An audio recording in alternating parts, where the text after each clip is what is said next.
Hello everyone, and welcome back to another episode of my Minecraft Let's Build series. So this is Callie, and she's in her editing phase of today's video, and she just realized she did a massive mistake because last video, she had turned off the full screen mode for Minecraft, and she had forgotten to turn it back on. So basically all of her footage is unusable for this week's video. So thankfully I do have replay mod for the couple of things that I was actually able to accomplish in this video, so I will show you some of that, but unfortunately we're just going to have to talk through some of the things that I was able to do. Yeah, we're gonna go from there. So today's video was all about beating the dragon. So we took some blocks, of course sword. On all my gear I have protection 4. Some have mending. I also had feather falling 4 on my boots, which was very necessary because that dragon needed me a couple of times. So we were able to find the we were able to find the stronghold. Not that it wasn't that difficult and it wasn't that far away. So I had made an ender chest here, and then I had placed in it like a second set of gear and whatever, just in case I died. I've only beat the ender dragon once before. So I just wasn't sure what was going to happen and just wanted to be prepared. But yeah, I did find the stronghold, was able to go through it, find the portal room. We beat the dragon. It was not a good fight by any means, as you can see in the replay.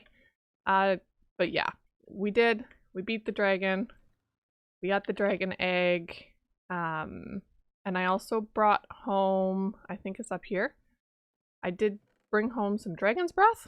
And we did end up using 5 golden apples while I was fighting the dragon. And at the very end, I did end up putting on a pumpkin head because I was tired of the Enderman. But things for the future, now that I have beat the dragon a second time, I really need to learn like better target practice, because yeah, that was a big issue that I encountered. It just took me forever to get the dragon, like all his healing crystals, whatever, destroyed. So anyways, that was one of the things that I learned from that dragon fight. I guess I've talked a little bit about the dragon fight, but here's a rendition of the dragon fight through replay mod.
Okay, so I hope you guys enjoyed that. Trying a little bit more with the replay mod, like some slowing down, some speeding up.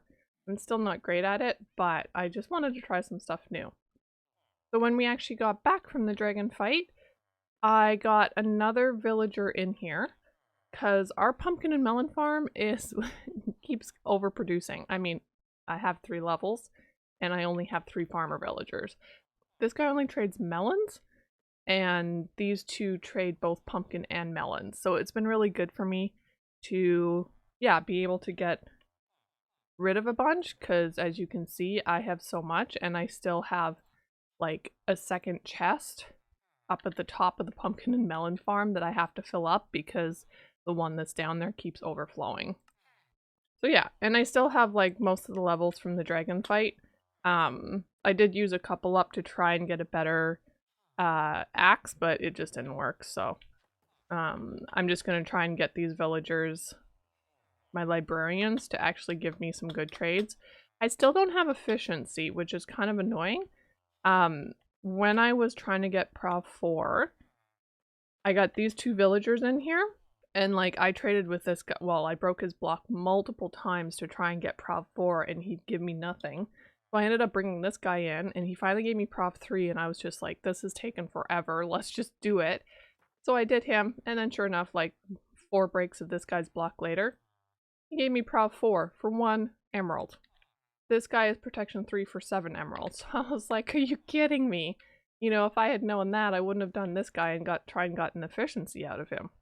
Next episode is going to be Mega, because I started a Mega build, which is why I'm trying to avoid this one area of my base and not show you. But when we got back, I started laying out the storage unit that I want to put on top of the farm silo I have. So why don't you enjoy this short little time lapse of me building it up, and then I'll kind of show you what it looks like and talk about my plans of how it's going to go and the build palette and all the rest of that.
So as you can see, this is quite the large build, which is kind of why I would like some elytra, because it's a far ways to fall if I were to fall off of this.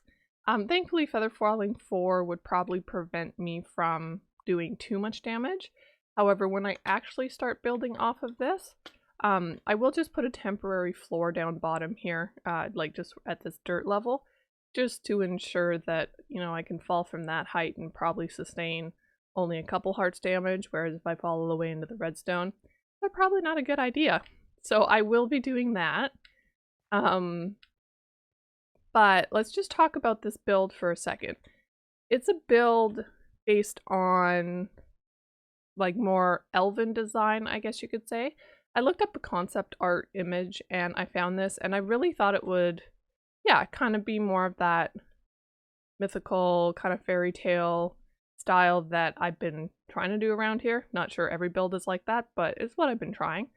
So I found this image and I really enjoy building Minecraft builds off of the concept arts.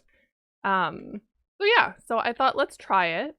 So in the replay, you saw me put in these like rock structures around here first.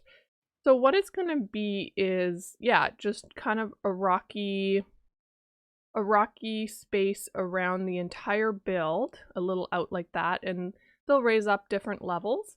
But on the inside, they will raise up, you know, halfway up that straight wall right there at least. And then the actual build will continue. Yeah, so these rocky structures will kind of build up, maybe halfway up that wall, and just be different heights and that kind of thing. But I think it'll look really neat and tie in with everything here.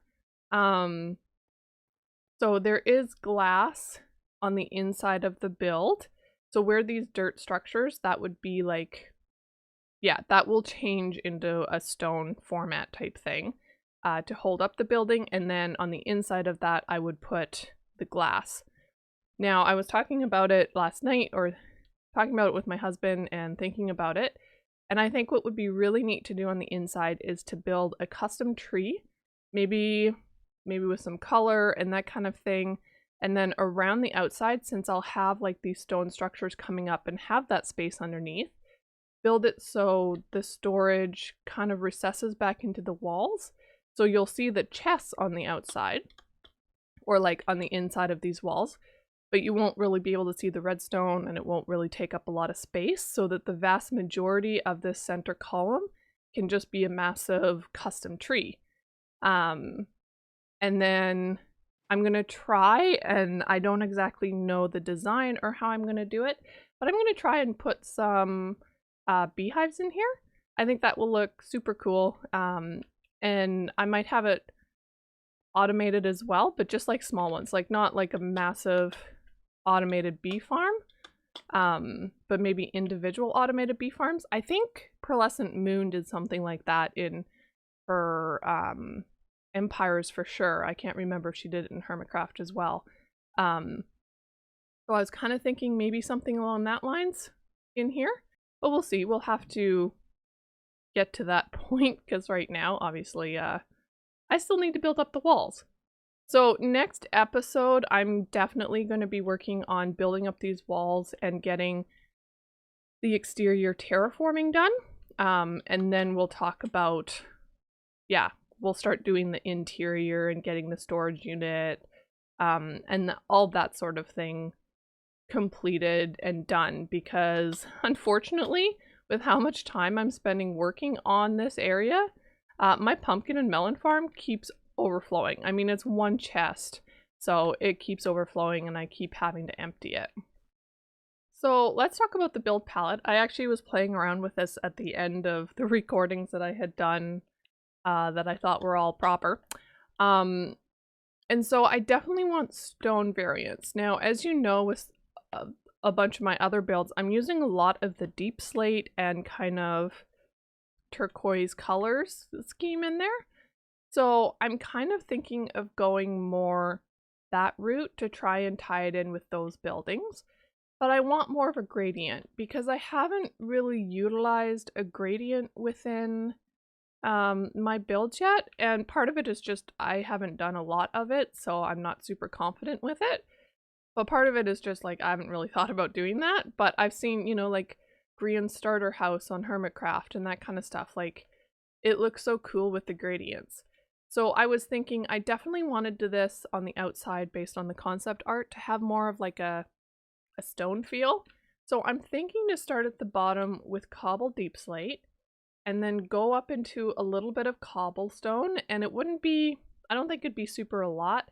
And then we'd go into andesite and end off with stone. And I think that gradient works quite well. So the stone would be like much higher up and definitely those structures. Because I think the glass is probably only going to start like right around there and go up. Like it might be more on the inside, but you probably wouldn't see it because the stone areas here would go up so high. So yeah, so we'll see, but I'm thinking this. And then I think for the glass, like I want to have a colorful tree behind it. So that's going to definitely add color into the build. So I know Cubfan did some stuff with coral to build trees. So I'm going to probably jump onto a creative world and just see how I could do that or how I could design it to see if it would actually work inside of here, because obviously coral dies unless you have water on it, so you have to be smart about how you put the water. So I'm gonna try and jump on and see, yeah, what it looks like and if I could actually create something like that. And then I'd probably just use, I don't know, maybe a gray stained glass, white stained glass, something like that.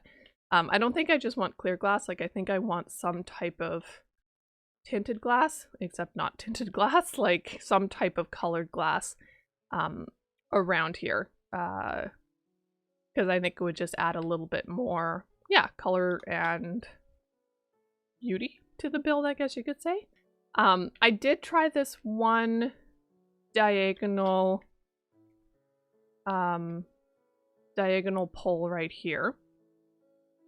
From this angle, it actually looks pretty good and it looks like it fits. I'm probably going to have to fix it slightly, but it doesn't look bad. But from this angle, it looks really off, and that's just because of the blocks that I had to place out in order to actually put it up on the diagonal. So there'll be some fixing and all of that sort of stuff in here. And then this is like the staircase up, and this is the big massive door that I'll put in, probably with trapdoors and then regular doors. Yeah, I am going to definitely start working on this. I'm probably going to jump into a creative world and just kind of throw some ideas together before I actually start building in here. That's why I framed it out. I don't normally frame builds, but I was like, this is a big build, and if I start placing blocks and something's wrong, it's going to be so much harder to, yeah, fix it in the world now, because it's just, I don't have a beacon. It took forever for me to dig down this hole because there was no beacon.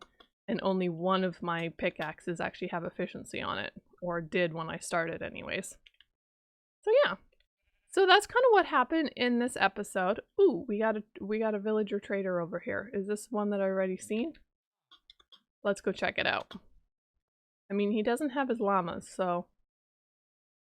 Oh no, actually, I wish they would give me acacia, because I would totally buy acacia. Actually kind of gonna buy glowstone from him. I don't have any. A little expensive, but at this point, don't really care. Now he's happy. Yeah, it looks so much bigger when you stand over here, but I think when I'm finished it, it's going to look amazing. And I probably will recess a little bit of like the floor inside, like where the storage is and that kind of stuff. It'll probably be recessed a little bit into the ground. I haven't fully decided, but a lot of these stone structures, I do want to have more of a straight edge for at least a little bit. So there is a chance that this level right here, especially since this is over water, like I might build this up a little bit, but there's also a good chance that I'll just drop the bottom of the stone structures on this side lower and have a higher cliff side. And these ones I might also drop a little bit, but I haven't decided. Like I said, I gotta play around in creative for a little bit and just kind of get some ideas. Anyways, so sorry about my editing skills and forgetting to do things that I should have done to have the quality of this episode maybe a little bit better, but I'm glad I have some replay footage for you guys so that you can actually see it. At least like the dragon fight and that kind of thing. Like, and next episode, we are definitely going to get building on this building because I need storage so bad in this location. Yeah, it's really necessary. So I think that's about everything that I did. So I want to just thank you guys for watching. Thank you for supporting me. Don't forget to hit that like button and subscribe if you're new. And I will catch you in the next episode. Thanks so much for watching. Bye for now.